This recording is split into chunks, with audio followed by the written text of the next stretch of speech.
are some of the, like, one or two highlights, I will call it joy, and one or two big challenges, I call it junk, of this transition? I think we can start with junk. Okay. I think it's easier. A couple of the things that I very clearly struggled with at the start, and I remember this because I spent a lot of time processing it, first was how do I know I'm doing well in this job?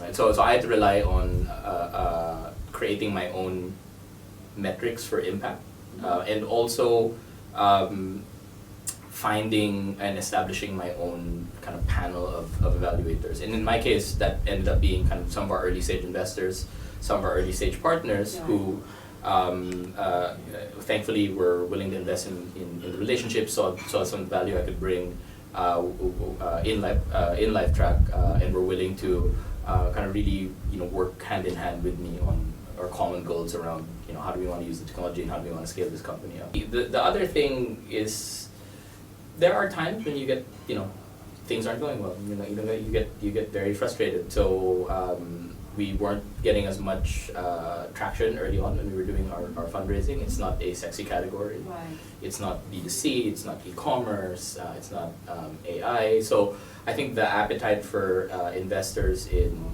kind of a B2B enterprise, deep healthcare startup was very limited. So we got a lot of no's. And obviously I took all of that personally because that's my job, right?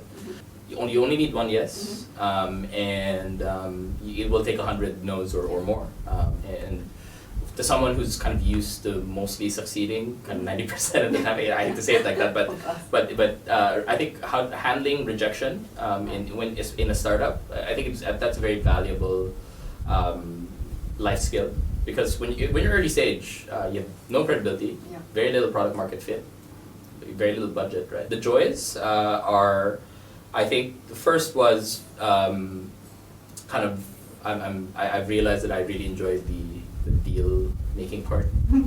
So I think when we met the right investors and kind of our Series A came together, and we were very aligned on what we want to do with the company. So there's a real joy there in terms of finding the right partners, and you're kind of looking forward to working with them over the next few years. Right. And then I think the other one would be after we did the Series A, now I'm much more focused on people, culture, and team. And I think there are people who've been with us 3-4 years.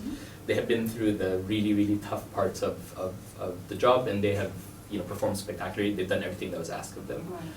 I have made it my personal kind of mission to make sure that we are going to reward you now for that loyalty. We are going to give you we are going to tailor a career path that lets you do what you want to do.